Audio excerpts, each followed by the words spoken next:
तो रिलेशन और फंक्शन का आज हम छठवां लेक्चर देखते हैं।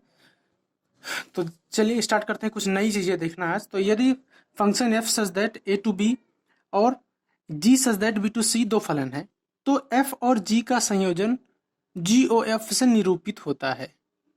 फलन G O F such that A to B A to C इस प्रकार परिभाषित है कि G O F x equal to G O F X for every value of X belongs to A. Means G O F X को लिख सकते हैं आप G of F X for every value of X belongs to A. देखो दो function X X such that A to B और g such that B to सी है, तो दो फलन है, तो एफ और जी का संयोजन क्या कहलाता है? जी ओ एफ। ठीक है, या इस तरह से उसको रिप्रेजेंट कर सकते हैं।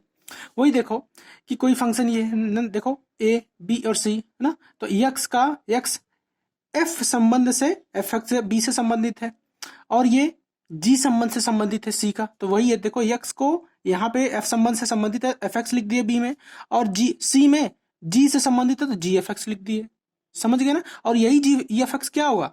एक्स और सी, यही ए और सी में जो रिलेशन होगा उसको क्या बोलेंगे? जी ओ एफ। ठीक है, समझ गए ना? ए और सी में जो रिलेशन हो, सॉरी ए और सी में जो रिलेशन हो उसको क्या बोलेंगे? जी ओ एफ। या उल्टा बोल देंगे तो एफ ओ जी हो जाएगा, सी और ए में एफ ओ जी हो जाएगा। ठीक है, देखो एक एग्जांपल देख लेते हैं कि f such that 2 3 4 5 2 3 4 5 9 g such that 3 4 5 9 2 7 11 13। देखो कुछ दिया है तो मान लो ये क्या है? ए है ना, बी, तो देखो ये भी इक्वल है ना दोनों, इसको बी, ये सी। ठीक है, देखो जैसे ये दिया है ऊपर जो समझाऊं मैं। दो इस प्रकार फलन है कि F2 की वैल्यू क्या दिया है? 3 ना। F2 जो देखो इधर देखो, F2 की वैल्यू 3 दिया है, F3 की वैल्यू 4 दिया है, F4 की वैल्यू और F5 की वैल्यू दोनों की वैल्यू क्या दिया है? 5 दिया है। F4 और F5 दोनों की वैल्यू क्या दिया है? 5 दिया है। मतलब संबंधित है, F4 और F5 किससे संबंधित है? 5 से संबंधित है। उसी तरह से G3 दिया, आप देखो नीचे आ जाओ ना, नीचे वाले में G3 दिया है, G3 और G4 इक्वल क्या है? 7 है, और G4 और G9 क्या है? 11 है। देखो 13 अभी नहीं है। तो GOF ज्ञात करना है इसका। तो देखो कैसे करेंगे? फलनों के संयोजन नियमानुसार, देखो संयोजन नियमानुसार यही था ना, GOF such that A to C, तो वही है मैं लिखा हूं GOF such that A to C. तो GO अब यही निकालना है ना, यही GOF निकालना है ना। तो GOF2 तो क्या आएगा? देखो GOF2 तो इसको क्या लिख सकते हैं? देखो यही लिखेंगे ना, देखो तो ये GOF क्या लिखा था? G ऑफ एफ एक्स, तो वही क्या लिख दिए? GOF2 G of F F G of F2 लिख दिया ना। और F2 की वैल्यू देखो यहाँ पे क्या है? F2 की वैल्यू देखो यहाँ पे क्या है? 3 है, तो G3 हो गया ना। देखो G3 हो गया। तो 3 की वैल्यू, G3 की वैल्यू क्या है? देखो G3 और G4 दोनों की वैल्यू क्या है? 7, तो देखो 7 यहाँ पे आ गया। अब GOF3 तो GF3 हो गया ना, G4 और G4 की वैल्यू क्या है? 7, इसका भी 7 आ गया। अब ऐसे G4 है ना, यहाँ पे 4 की वैल्यू, तो G4 और GFF4 हो गया, तो GF4 की वैल्यू क्या है? G5, देखो G5 है ना। अरे भाई F4 की वैल्यू 5 है कि नहीं? देखो इधर। तो ठीक है, तो ये क्या हो गया? G5, ये है 11, और ये 5 फिर से क्या, 5 फिर से रख दिया तो इसकी वैल्यू भी क्या होगी? 11।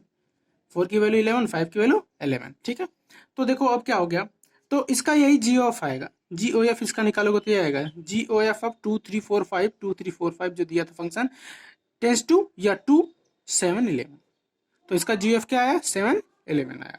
अच्छा एक चीज और है, अगर हमें इसमें पूछ दिया होता कि ये आच्छादक है कि अनाच्छादक है ना, ये एकल है, एक ही है या बहु एक है, तो देखो एक चीज कि अलग अलग वैल्यू रखने पर बी का एक ही वैल्यू आ रहा है। देखो एक ही वैल्यू आ रही है ना अलग अलग वैल्यू रखने पे, तो ये तो एक तो ये हो गया कि एक ही नहीं है ये, तो बहु एक हो गया। तो ठीक है, देखे बहु एक हो गया। तो क्या आच्छादक है क्या? देखो सब, देखो आच्छादक क्यों नहीं है? क्योंकि इसमें देखो 13 छूट गया, सी में देखो 13 छूट गया, नहीं कहीं आया क्या? नहीं आया, तो सी 13 छूट गया, तो इसलिए आच्छादक नहीं है, तो क्या हो गया? अनाच्छादक। मतलब बहु एक अनाच्छादक है ये। ठीक है, चलो आगे चलते हैं।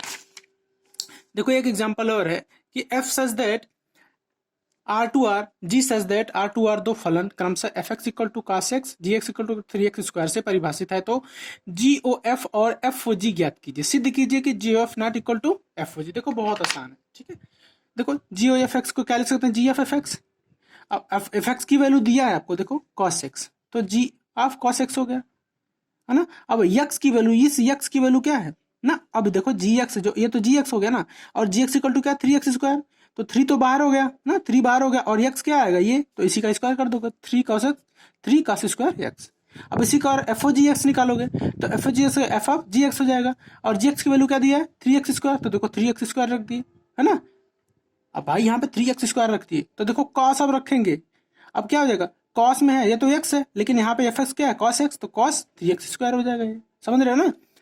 अब देखो, अब x इक्वल टू 0 रख दो जी ओ एफ में, तो क्या हो जाएगा, इसकी वैल्यू 0 हो गई ना, पूरी वैल्यू x की वैल्यू 0 हो गई, तो 0 हो गया 3 cos 0, तो इसकी वैल्यू क्या हो गई 3 इंटू 1 3, और x इक्वल टू 0 किस में रखा, फॉग में, सॉरी एफ ओ जी में, तो cos ऑफ 3.0 का स्क्वायर, इसको आप लोग कभी फॉग मत बोलना, ठीक है, ये नहीं कि फॉग ऑफ बोल दिया, ठीक है, एफ ओ जी जी ओ एफ, ठीक है।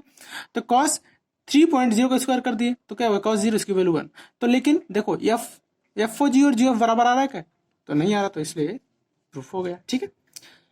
चलो फलनों के संयोजन के महत्वपूर्ण कुछ गुण है, देखो इसमें देखते हैं, यदि f such that a to b तथा g such that b to c दोनों एकाकी फलन है ना, दोनों क्या है एकाकी फलन है, f such that to b और g such that b to c दोनों एकाकी है, तो GOF जो आएगा हमारा वो भी क्या होगा एकाकी, तो ध्यान रखना दोनों एकाकी है तो GOF भी एकाकी आएगा। दूसरी चीज, f such that a to b g such that b to c है, तो आच्छादक अगर ये दोनों है तो GOF जो आएगा वो भी क्या होगा आच्छादक होगा, ध्यान रखो, ठीक है, ऑन टू फंक्शन और 1 to 1 फंक्शन। यदि f such that a to b तथा g such that b to c है, तो दो फलन है, तो ना ये दोनों फलन है इस तरह से, तो क्या होगा, पहला a case GOF such that a to c आच्छादक है, g such that b to c आच्छादक है, दोनों आच्छादक है, ठीक है।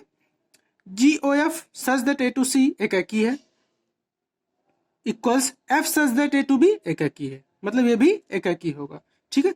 GOF a टू c आच्छादक है तथा g such that b to c एकाकी है, equals f such that a to b आच्छादक है, ठीक है।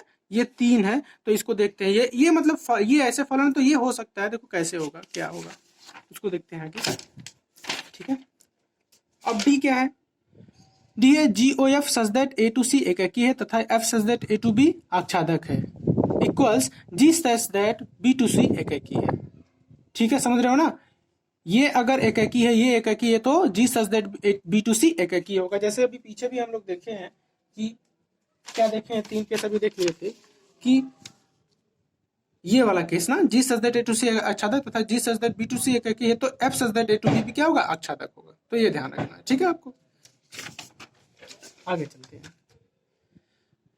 और चौथा देखो, यदि F such that A to B G such that B to C और h such that C to A तीन फलन है, तो H O G O F equals H O G of, ये दोनों क्या होगा बराबर होगा, H O G O F equal to H O G O F, ये होगा, ठीक है।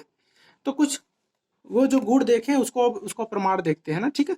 गुण एक के पक्ष में कुछ प्रमाण देखते हैं, जो मैं क्या बोला हूँ कि f such that A to b एकाकी फलन है, तो g such that B to c एकाकी फलन है। कैसे करना है, हमें क्या करना है कि GOF such that A to C क्या है एकाकी फलन है, तो मान लिया एफ x1 और x2 क्या है बिलोंग्स टू ए के लिए, तो GOF x1 equal to GOF x2 होना चाहिए भाई, ठीक है। तो G ऑफ fx1 कर सकते हो G ऑफ fx2, अब भाई G से कैंसिल ना, तो fx1 equal to fx2, f से cancel means x1 equal to x2, क्योंकि फलन f एकाकी फलन है ना, तो GOF क्या है एकाकी फलन, जब f क्या फलन एकाकी है तो GOF भी क्या हो गया एकाकी फलन हो गया, ठीक है। आगे देखो, गुड सेकंड के पक्ष में क्या करना है, मतलब f such that a to b और g such that b to c क्या है आच्छादक है, इसको कैसे करेंगे, क्या सिद्ध करना हो कि GOF फलन आच्छादक है, तो प्रमाण इसका कैसे करेंगे कि g such that b to c आच्छादक फलन है ना, g such that b to c क्या है आच्छादक फलन है, for every value of z belongs to c there exist y belongs to b और जी वाई इक्वल टू जेड, ठीक है। ऐसे करेंगे, इसको अप्लाई करेंगे, देखो अभी ये आगे समझ में आएगा। इस प्रकार F such that to B आच्छादक फलन है ना, y belongs to B such और जी वाई इक्वल टू जेड, तो इसी प्रकार F such that to B क्या है आच्छादक फलन है। चलो आगे देखते हैं, देखो for every value of y belongs to B, for every value of y belongs to B और there exist X belongs to A such that F x equal to Y, ये भी। तो अब यहाँ पे क्या होगा, ये दोनों तब देखो X F x equal to Y, तो G O F x equal to G of F x equal to G Y, देखो ये यहाँ से जी वाई आ गया, इक्वल टू जेड, देखो पीछे दिया है ना G Y equal to Z, तो जेड हो गया ये। अर्थात for every value of X belongs to A there exist for every value of Z belongs to C, Z belongs to C हो गया ना, Z belongs to C such that G O F x equal to Z, वहां भी Z आ गया, यहाँ भी Z आ गया, देखो जेड जेड। तो जी ओ एफ का फलन इक्वल टू फलन का परिसर इक्वल टू सहपरम तथा G O F such that A to C क्या है, आक्षातक फलन है। अच्छा देखो गुड ए, थर्ड ए का जो प्रमाण है, जो ए था उसका, कि अब मान लिए f such that 1 2 3 4 tends to 1 2 3 4, इस प्रकार है कि एफ वन इक्वल टू 1 है ना, देखो इधर ये same, f two equal to 2, f three equal to 3, f four equal to 4, अर्थात आच्छादक नहीं है, ठीक है, अर्थात आच्छादक नहीं है। क्यों? क्योंकि ये अभी 4 वाला एलिमेंट बच गया, क्योंकि F3 और F4 की वैल्यू, दोनों की वैल्यू क्या है, 3 है, इमेज क्या है, 3 है, इसलिए आच्छादक नहीं है, अर्थात आच्छादक नहीं है। अब देखो ऐसे जी सच दैट 1 2 3 4, अब ये क्या आया, बचा क्या, 1 2 3, 3 ही बचा ना, तो g such that 1 2 3 4 equal to 2 1 2 3, इस प्रकार है कि G1 equal to 1, G2 equal to 2, G3 equal to G4 equal to 3, अर्थात जी आच्छादक है। अब यहाँ पे तो आच्छादक हुआ क्योंकि सबका रिलेशन है, ठीक है। अब देखो, अब G O F such that A to C, अर्थात G O F 1 2 3 4 test to 1 2 3 1 2 3 के लिए जी ओ एफ एफ वन ना, G O F one equals G F one equal to G one equal to 1, है ना, है कि नहीं, ठीक है। ये जी ओ एफ टू करोगे तो G F F F two, G F F two equal to G two, भाई जी एफ टू की वैल्यू 2 है ना, तो जी टू की वैल्यू भी क्या है 2, G O F of 3, G F three equal to G three, भाई देखो 3, और भाई एफ फोर पे क्या है, 4 भी रखोगे तो जी एफ फोर आ जाएगा, और जी एफ फोर की भी वैल्यू क्या है, जी थ्री, ये भी 3 है ना। तो देखो अर्थात जी ओ एफ क्या है, आच्छादक है, भाई सबका रिलेशन सबसे हो गया, आच्छादक है, स्पष्ट है कि जी ओ एफ आच्छादक है, मतलब जी क्या है, आच्छादक है, ठीक है। अब गुड थर्ड का जो बी पार्ट था उसको देखते हैं। किसी तरह से मान लिया f such that a 1 2 3 4 tends to 1 2 3 4 5 6, इस प्रकार है कि f one equal to 1, f two equal to 2, f three equal to 3, इतना ही दिया है। एफ फोर इक्वल टू 4, अर्थात एफ एक ही फलन है, सबका एक दूसरे से एक से संबंध है। जी सच दैट 1 2 3 4 5 6 सच दैट 1 2 3 4 5 6, इस प्रकार है कि G one equal to 1, G two equal to 2, G three equal to 3, G four equal to 4, G five equal to, G six equal to 5, मतलब ये की वैल्यू ये बन गया है 5 है बस, ठीक है, अर्थात जी एक ही नहीं है। अब यहाँ पे एक ही नहीं है, ठीक है, यहाँ पे तो एक ही फलन हो गया, लेकिन यहाँ पे एक ही फलन नहीं हुआ, ठीक है, क्योंकि एक ही वैल्यू हो गई ना, दो की वैल्यू एक ही इमेज होगा, तो एक ही यहाँ पे नहीं, लेकिन वहां पे तो एक का वैल्यू एक ही से था, ठीक है, एक का इमेज एक ही से था।